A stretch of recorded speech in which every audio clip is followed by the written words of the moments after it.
Good morning and welcome to Live at the Legislature, where every week we will sit down with lawmakers in the House to talk about issues, concerns, legislation, controversy, whatever you want to talk about moving through the halls of the state capitol.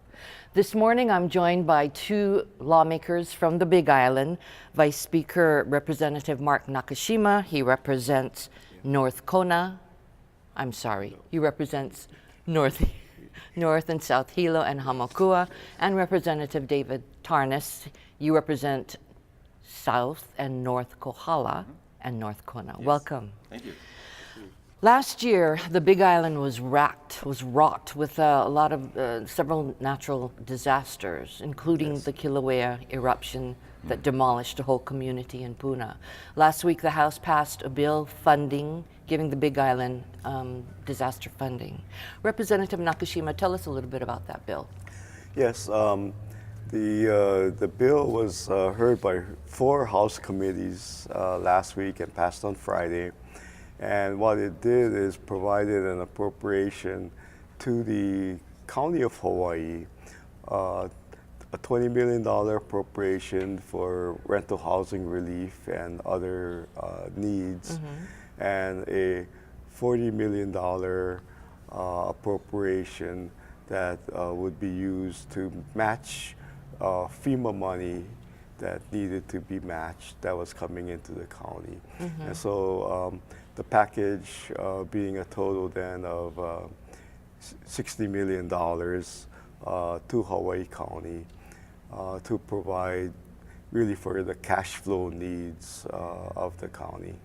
And prior to that, the governor had already appropriated or given some money to about 22 million. I think. During the course of the eruption, the governor provided 2 appropriations to them using his executive authority for $22 million.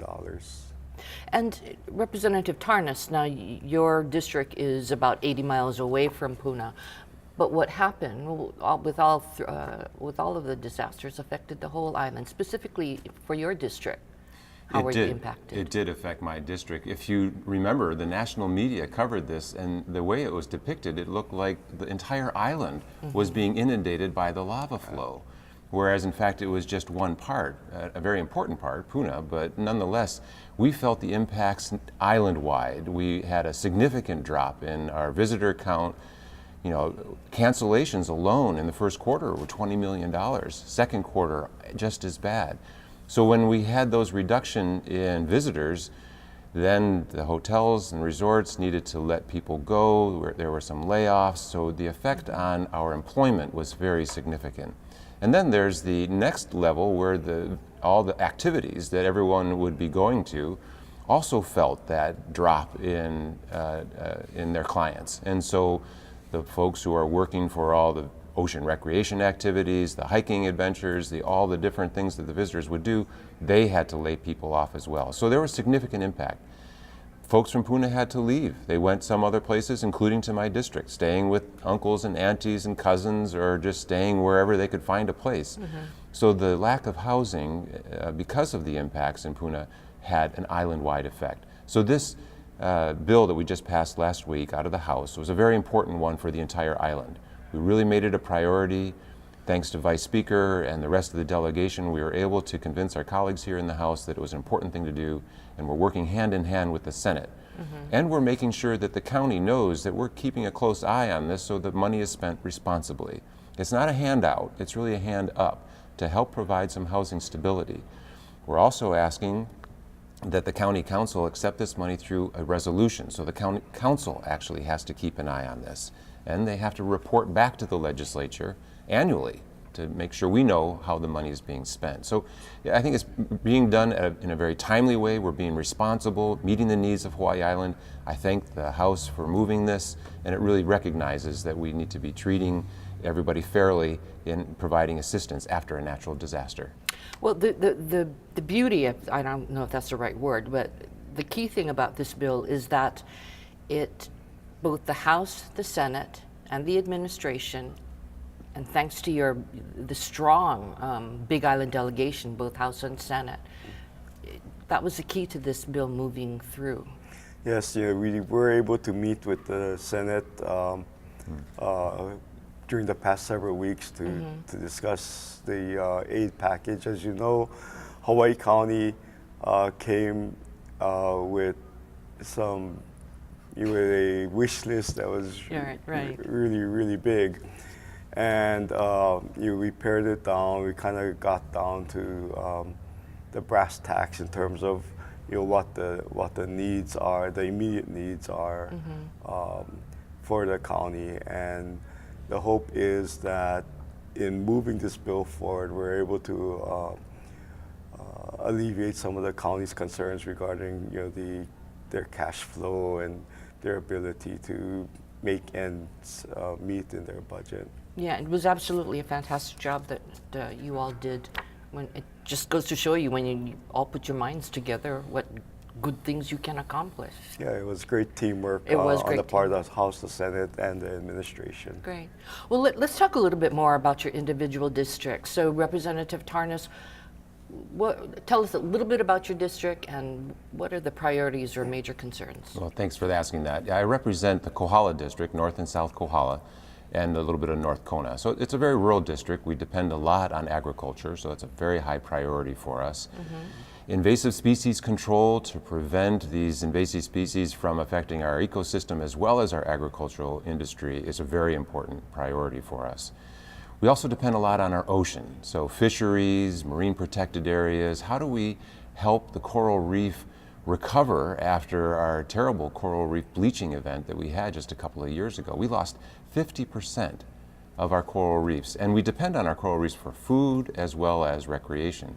So environmental issues are really important for us, renewable energy.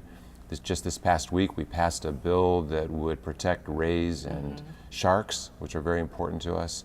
We also passed a bill to provide lifeguards for Kua Bay. This was only the first committee. We have a lot of more committees to go, but it just recognizes the importance of protecting our visitors, which is an important part of our industry in the Kohala area. And for you, Representative, we've got about 30 seconds left. What's the priority for your district? A priority for our district is having a cat lab put in place at Hilo Medical Center. We have a bill in both the House and Senate that is moving forward that is looking at making an appropriation to Hilo Medical Center to have a full-time cat lab. And that's important because a lot of times folks have heart attacks on the island. They're kind of forced to travel away, and the time that it takes is just too much. So having the treatment in Hilo will be really key. Well, time has really flown by quickly. Big Island, lots of issues to talk about, and we'll have you back. Thank you. Thank you for joining us. We will see you next Monday. Aloha.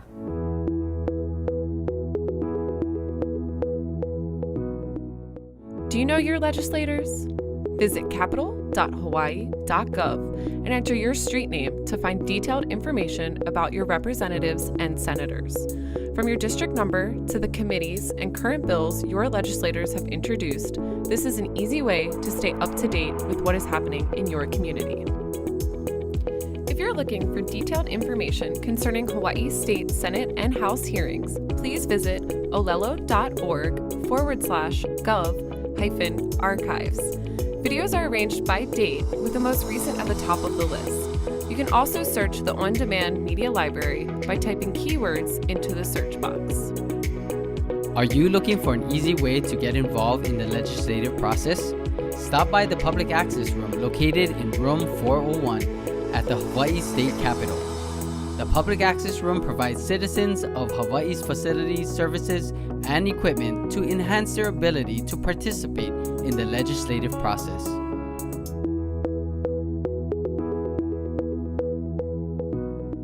Aloha and welcome to Live at the Legislature. I'm Richard Raposa, Director of Communications for the Hawaii State Senate. Each week we give you a chance to meet your state senators and hear about the issues, concerns, and legislation here at the state capitol.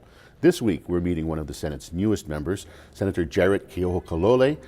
That's a name. From the 24th District, which includes Kaneohe, Marine Corps Base Hawaii, Kailua, and Ahui Manu. Good morning, Senator. Good morning. Thanks for being here.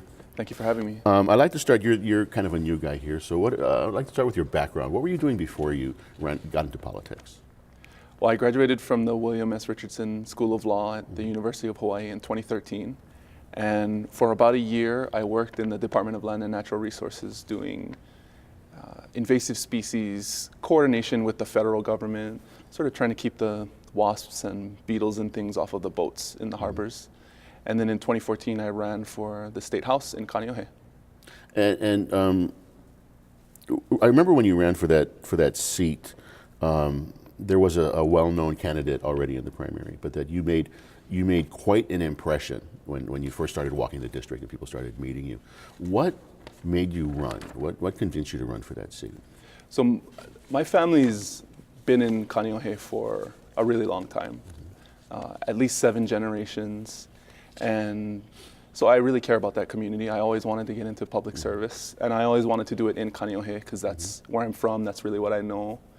And so when the opportunity arose, I decided to jump at it. And when I first started to walk the district and walk the neighborhoods, I was pretty surprised by how many of the old timers knew my uncles and aunties. And I had folks tell me stories about my grandfather who passed away before I was born. And so I think they also realized that I had a connection to the community and that I really was invested in, doing a good job and looking out for their interests. But you also presented yourself as you knew the issues, you were familiar with the challenges for the community, so you weren't just the guy we knew. You were somebody of substance. Yeah, I raising my kids there. My wife is from Kaneohe. She went to Castle High School. We went away for school and we came back because we wanted our kids to grow up the same way we did. And so I think a lot of people understood, that's what we were about, and that we knew sort of how the windward side and how Hawaii has been changing over time, and understood the problems that everyone else is sort of trying to deal with. And we should, in proper local etiquette, we should remind people that you are a St. Louis graduate. We should, yeah, absolutely. Last year you ran for Senate, and that was an open seat with no incumbent. Jill Takuta was running for lieutenant governor, but you were running against a well-established, long-time colleague from the House. What made you feel like after 4 years in the House you're ready for the Senate? Well, it wasn't about whether I was ready or not. For me, it was a bigger opportunity to make change. It was a little more stable position. What I realized when I got in is that a lot of our big problems are obviously really hard to solve, and they're going to take some time for us to restructure the systems in state government. The world, in modern Hawaii society has changed a lot. Everyone has smartphones and, smart toasters, and everything's smart except the state government. A lot of our systems are old, set up for, a prior time. The plantation era is really when most of the state government was set up. And so I think people understood that it was time for a change, and that we need to take a longer term view on how we approach the problems in state government. That takes a little longer, and so the Senate offered that opportunity. Also, I wanted to represent all of Kaneohe.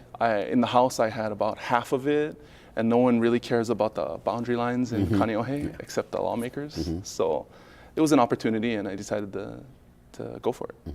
Now, as a freshman, you are already the chair of the Technology Committee, which is pretty impressive.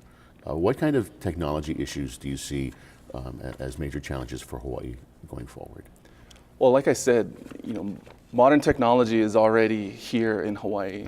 My kids know how to get past my screen code and go on YouTube if I'm watching football on TV. And so the fact that we're an island in the middle of the ocean, and we're still so heavily dependent on data and connectivity, that presents some real obvious challenges. Our first responder networks, pretty much how we do business and our whole way of life is dependent upon having things like Wi-Fi and broadband connectivity, which are set up by undersea, just a handful of undersea cables, by a handful of real big wireless antenna systems. And the need for data connectivity and our reliance on it is only growing by the day. And so it's really important that we understand what that all means, what the stakes are, and how we position ourselves to make sure that we're, going to progress like the rest of the world responsibly. You are also the chair of the Senate Hawaiian Caucus, the Senate side of that caucus. And I have to say, you, Senator Kahele, and Senator Kanuha, your other freshman colleague, the three of you are an impressive sight. The three young, sharp, extremely talented Native Hawaiian men. And that gives us a larger Native Hawaiian contingent in the Senate than we've had before. The Native Hawaiian Caucus has been very vocal in the past couple of weeks, including with the Mauna Kea skiers. Do you see this as perhaps being a way for the Hawaiian Caucus to be more vocal in the Senate in particular, or in government overall? Well, I think it's our responsibility. It's a responsibility that I take very seriously. And so, it wasn't my idea to be in charge of the Hawaiian Caucus. I was asked. And it's not only the three freshmen. Senator Favela is also a freshman, but he's Native Hawaiian, Michelle Kidani, Kalani English.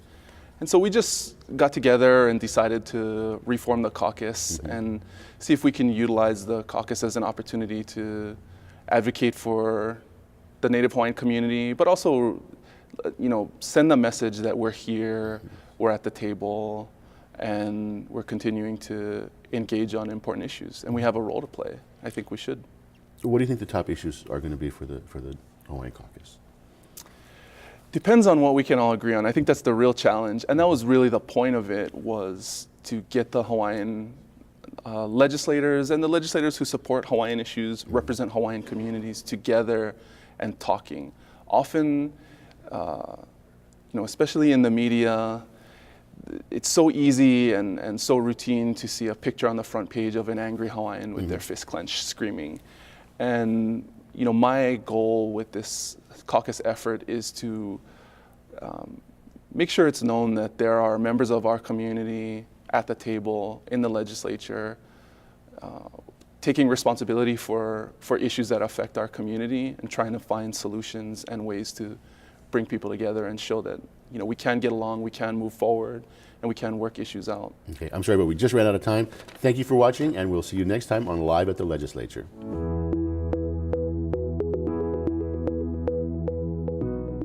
Your legislators? Visit capital.hawaii.gov and enter your street name to find detailed information about your representatives and senators. From your district number to the committees and current bills your legislators have introduced, this is an easy way to stay up to date with what is happening in your community. If you're looking for detailed information concerning Hawaii State Senate and House hearings, please visit olelo.org/gov-archives. Videos are arranged by date, with the most recent at the top of the list. You can also search the on-demand media library by typing keywords into the search box. Are you looking for an easy way to get involved in the legislative process? Stop by the Public Access Room located in room 401 at the Hawaii State Capitol. The Public Access Room provides citizens of Hawaii's facilities, services, and equipment to enhance their ability to participate in the legislative process.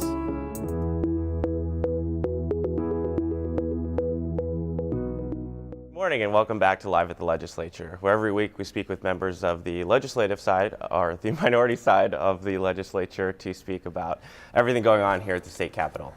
With us today is the Senate Minority Leader and Senate Minority Floor Leader representing Ewa Beach, Senator Kurt Favela. Welcome. Good morning. Thank you. Thank you for having me. So we're about almost a month into session. You are serving on all 16 of the Senate committees, so I'm assuming you're pretty busy.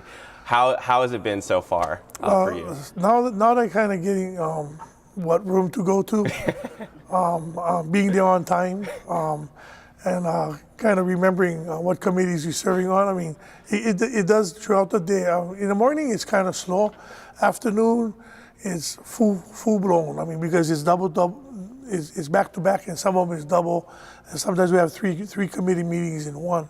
So it's really interesting, but I mean, what the best part for me that I feel real humbled about is that I get, chairs like Michelle Kidani, Senator Escladani and De La Cruz and even Donna, all of them, they all chip in a sense of if I look kind of out of place, they let me know where we at, kind of get me on track. And then of course we have my staff to help me with that, to make sure I have all my committees all in different binders so that I know exactly where I'm at.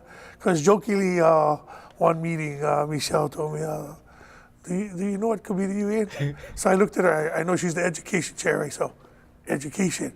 She started laughing, right? But you can get lost, seriously, when we go in committee to meetings, you can get lost in the meetings. And the thing is, I love doing it, especially when I can help my fellow colleagues to have quorum. That's a very big thing that a lot of people in the community don't know. Sometimes there's no quorum, and if there's no quorum, nothing can get done. So as much as possible, I try to help out my fellow senators to get quorum so that we can get certain things read and even vote on and even have people to give testimony. So that's one of the key things that I make sure me and my staff is available to help out our fellow senators too. Right on. And what are the bright sides of that, I'm guessing, is that you get to touch every subject matter that affects the state and your community. So what have been, some of the bigger issues that have stuck out to you? Well, a lot of them is with education. A lot of them is education-wise, budgeting for education, and of course the Hawaiian issues. We have a lot of issues in our Hawaiian committees. But for me, what I try to look for and I try to build up on, and I talked to you about it earlier because I think it's something that we should really look at. I know it's doing pretty good right now, and I know that the Senate President feels the way I do. What is the Airport Corporation? I really think if we're going to go forward in a state, we really need to tackle that. Really, I mean that's one of the main things that I think. As a senator, not only from Ewa Beach, but just as in the state of Hawaii, that we need to get that taken care of. Because if we don't, then it's just a lot of delays, yeah? A lot of stuff that we want done in a state. So I think we can work together as all the senators and get this passed would be good. And one of the bills that you had introduced this year, SB 346, which restricts tree planting on certain evacuation routes, that had passed out last week. What was the story behind that? Exactly what we had experienced on this tropical storm that we had for the islands. Those trees are falling down in roadways, parkways, just safety hazards. I mean, because if we need to get out of Ewa Beach, and Ewa Beach residents can tell you, we really don't have an evacuation route. If those trees fall on Kapolei Parkway, like say where I live, from Papipi to the highway, we won't have access. It will be blocked off. We have trees on Fort Weaver Road. We have trees on Kapolei Parkway. Those trees fall down. We have no evacuation point to get out of the area. And that's something that our aging community is very concerned, so is the rest of the community. But that was the reason why I introduced it, was a community member that came up to me and said, why are we planting these big trees on our roads that if we have a disaster, how are we going to get out of Ewa Beach? And that was true. So that was the main reason why I introduced the bill, because if you look at it, what was happening with the storm on Kapolei Parkway, all those branches is all over the road. I mean, they had to go around branches. Thank God none of the trees would fall down. But in the previous past on Fort Weaver Road, trees that was there for 100 years fell down, and there was only one lane in and one lane out. So those are the things that, we can get. We can start planting smart. We don't have to always have trees. There's other shrubberies and other things that can keep green and give good oxygen. We don't always have to plant big trees everywhere. That shouldn't be a must. I mean, we're already having problems in Waikiki, as you see, right? So that was one of the main reasons I did it. So I wanted to ask a question about your staff that you had mentioned earlier. What's been the makeup? I'm sure you have a research office and then your own office staff. What's the structure of that, and how have they been helping you to better serve your community? It's really trying in a sense of having everybody on the same page. But now, as the research understands their role, and my staff upstairs know their role, it's coming together real well. In the beginning, believe me, I was running to committees because we wasn't You know, it's new to all of us because I don't think anybody in my staff, even the people that have experience, ever experienced 16 committees. And then some of them had like I said, the most I went to, I think, was 3 committees in one. So when I go over there, I have the binder for one, even though we're going to talk about the same thing on the agenda, it's real difficult in trying to figure out who's the chair, who's the vice chair of the committee, because when we get together, they're all together. I'll get 3 gavels in front, you know. So it's just kind of working them that way. But I think they've been doing a great job so far. How is James or Campbell High School is always a big issue for Eva Beach. Yes. And when we last had you on a few weeks ago, you had mentioned the Goodyear program trying to get training for students, and also the locker room has been a big issue as we've seen on the news. Right. So has there been any progress made within the past month or so, or any traction moving forward? The academies is really important for our community because not everybody that's going to Campbell High School out of the 3,200 students are going to go to college. That's a proven fact. By Campbell working with Kapolei and Waipahu and coming up with these academies, and the principal of the academies now is the vice principal is Shane Greenland. Him and his staff and the principal, John Henry, been doing a great job in getting this academy going. But that's the reason why it's so crucial for us to have our football and our stadium, the facilities that we need, because when we have something in a community that is great, we have no place to gather safely. Right now, our stadium is lacking a lot of things.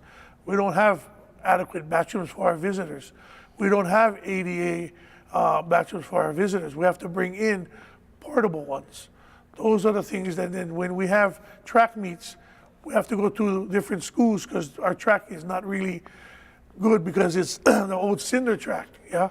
So those are the concerns that, Campbell is going through. But, like I said, without even going through all of that, trials and tribulations that Campbell go through, Campbell High School soccer's girls team came second in the state. Campbell's JV boys won the OIA, so through all of that, not having a real good grassy area to practice and whatnot, they're accomplishing great things in Eva Beach, and I'm very proud of those kids that can overcome the lack of facilities that they have. But that's something that I'm pushing hard, and I thank the governor, Governor Ige. I'm not sure if you guys heard, but he did release the $1 million to Campbell High School to help with, planning for our facility for Campbell High School. So that's something that I think our community is coming around slowly, but it's a daily work. Yeah, I mean, you're not going to get everything overnight, but you got to continue to work hard at it. Well, it's good to hear that the students at Campbell are doing well and making the most of what they have. Senator, thank you for your time, and thank you to the viewers at home for joining us today. We will see you next week.